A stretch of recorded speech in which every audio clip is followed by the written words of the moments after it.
Hey everyone, Jody Avergan here. On Sundays over the course of the summer, July and August, we're going to be bringing you some of our favorite episodes from the archives. You're still going to get brand new episodes on Tuesdays and Thursdays, but we're giving ourselves a little bit of a break on Sundays, running a previous episode. It's still from around the same date, so it will still hook in that way.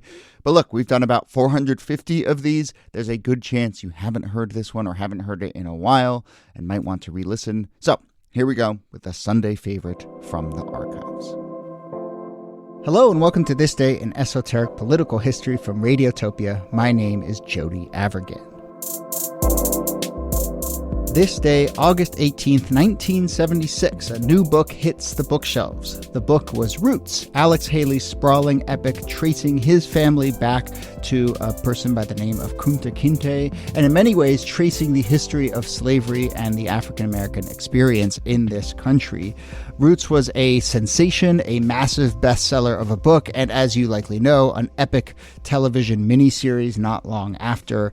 But today we'll talk mostly about the book and I guess the roots of Roots. And here to discuss that are, as always, Nicole Hammer of Vanderbilt and Kellie Carter-Jackson of Wellesley. Hello there. Hello, Jody. Hey there. And we should, of course, say, Kellie, you edited a book called Reconsidering Roots, Race, Politics, and Memory. So this is very much in your wheelhouse. Oh, yes. I'm excited to dive in. This is great. Yeah, for sure. We've been doing a lot of my favorites lately. Oh, yeah.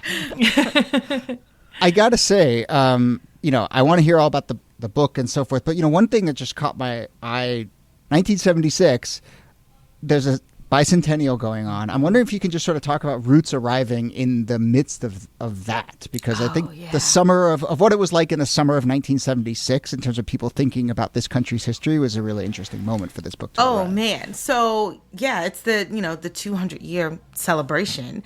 And in that moment, if you are watching TV, I believe this is also the same year that Gone with the Wind is re-aired on national television, and it is the highest ranking show of all time, which I think is really telling about where we are as a country and that we're celebrating the 200th anniversary and people want nothing more than to rewatch Gone with the Wind, right?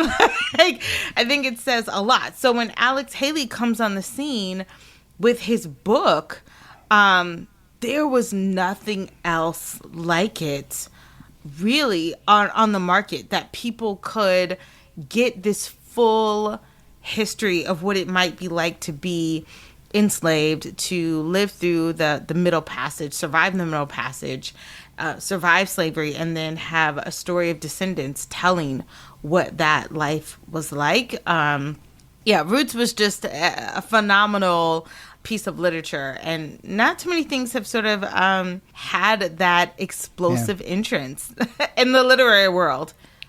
I will say, this book was, I think, and I'm sure there's a story here, but it was originally going to be published in 1970, and then 71, it kept getting pushed and pushed and pushed, and then it arrives in 76 in this really interesting moment. But I don't think that was the plan all along, was for Alex Haley to be like, well, I'm going to offer the counter narrative to the Lost Cause mythology, which is bubbling up in the 200th anniversary. But very interesting. It's crazy. He took way too long. I mean, he pushed back deadline after deadline after deadline with this book.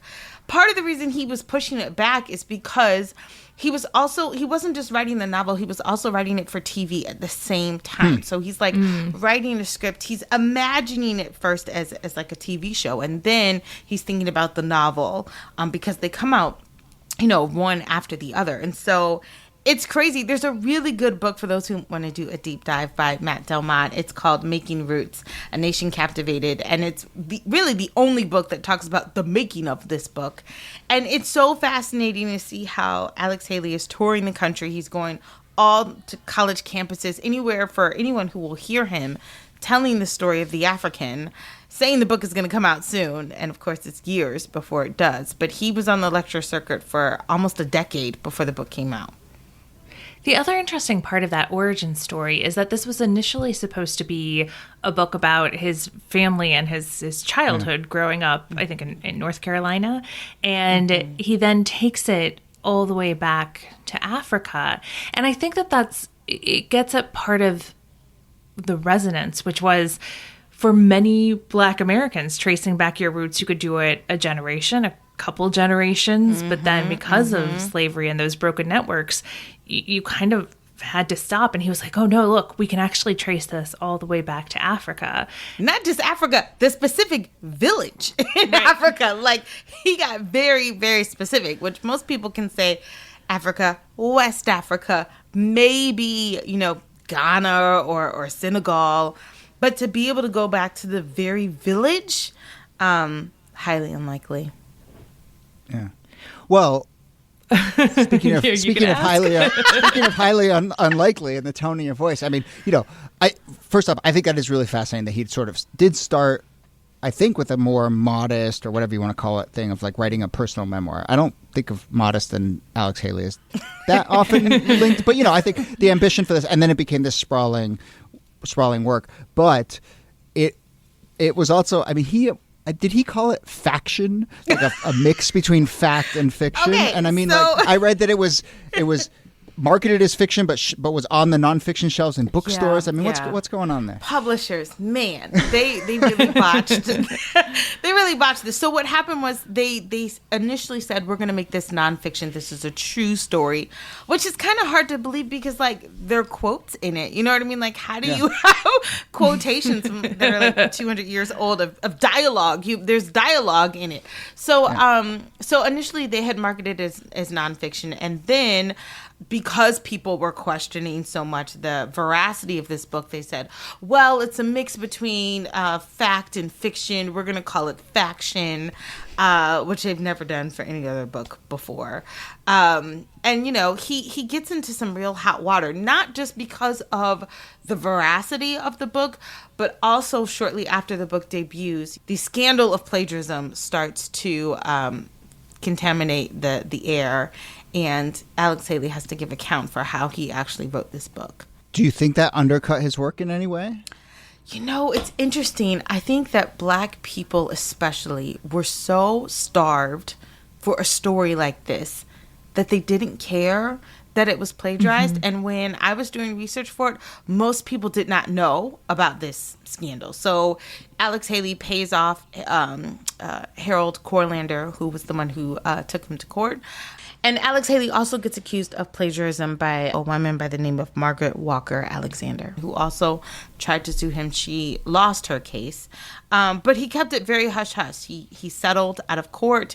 He gave sort of a passive apology, like, I don't know how these words made their way into my book, as though words can just get up and walk into your page. But like, but he makes this little, this apology, and then that's sort of it. I mean, I don't even know how to explain how big Roots was. Like, people were selling T-shirts. People were naming their children Kunta and Kinte. Like, people were going to historical societies and trying to find their own family genealogy. White people were going to find their own family genealogy. Like, it was an immigrant story that people connected to, not just an African-American story. And so people didn't want to hear anything negative. Yeah. They wanted to believe because it gave them a sense of pride and a sense of hope that they had not had before.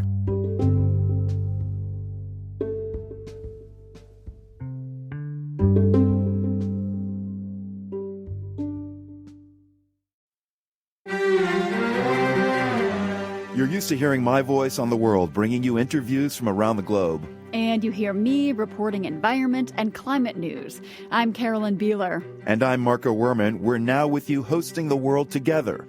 More global journalism with a fresh new sound. Listen to The World on your local public radio station and wherever you find your podcasts.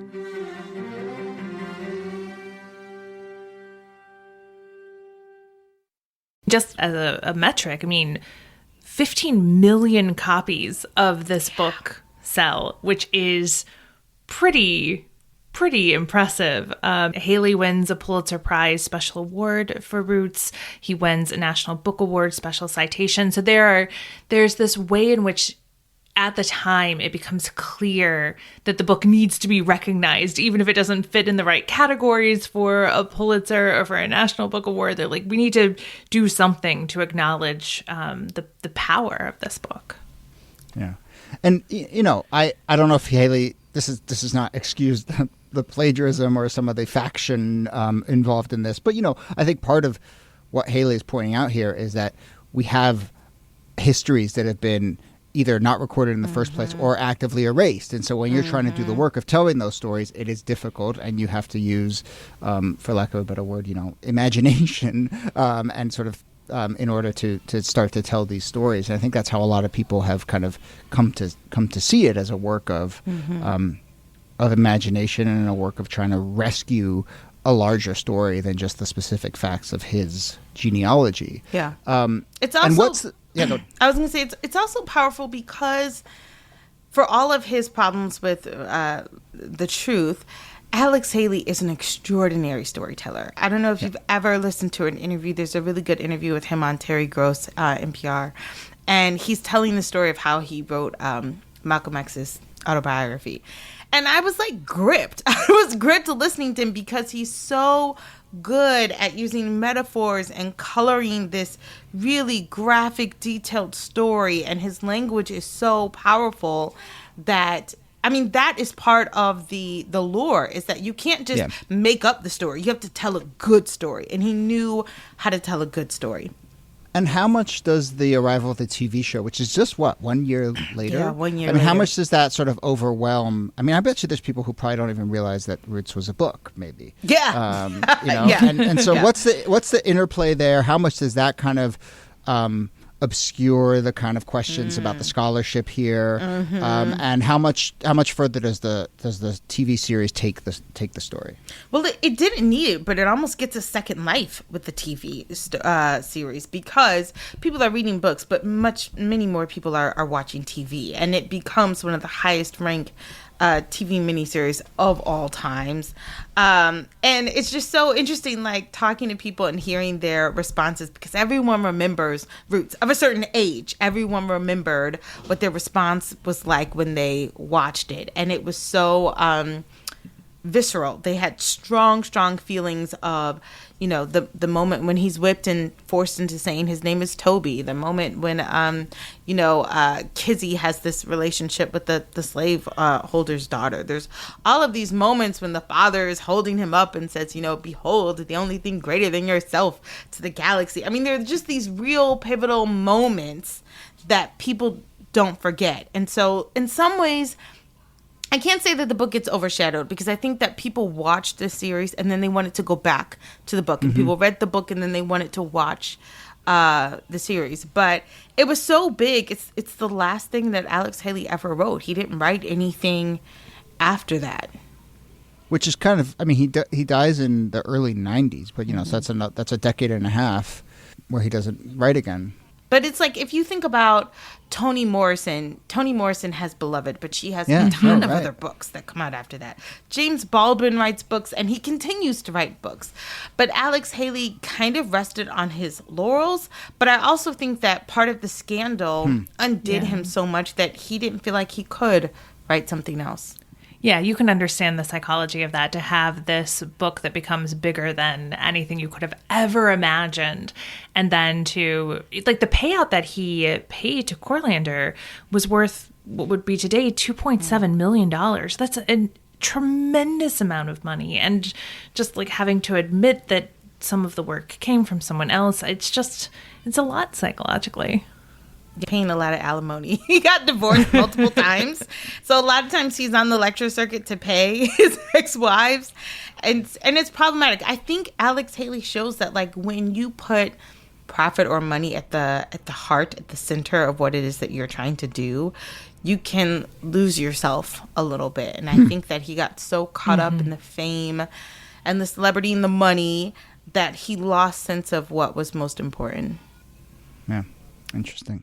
You mentioned Baldwin, and to sort of bring it back to where we started, James Baldwin reviewed the novel when it came out, the work when it came out, and said, quote, "I cannot guess what Alex Haley's countrymen will make of his birthday present to us during this election and bicentennial year." And I think it certainly did change the conversation and open a lot of eyes. And also just a smaller thing that is just so fascinating, but this, like, genealogy craze that I think it opened up is really fascinating. Just this idea of finding your roots, and that's still a show that exists now, and it's like, that's still and Ancestry.com has made that a lot more, but I mean, I do think this is in many ways the start of a real concerted effort to trace family histories, especially among Black Americans. For sure.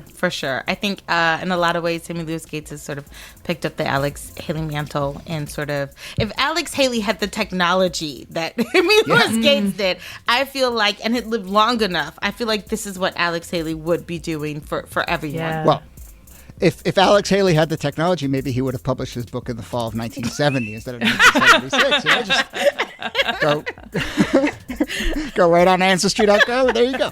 All right. Well, we will leave it there. Nicole Hemmer, thanks to you. Thanks, Jody. And Kellie Carter-Jackson, thanks to you. My pleasure. I had a lot of trouble. I owed everybody I knew that would lend me anything. I was so far beyond deadline, it was terrible. Worse than that really was the whole psychic trauma of trying to recreate what it was like in that ship hold. And I remember I had this sensation that came to me that there was a way to solve it all, and that was simply all I had to do was step through that rail and drop in the sea.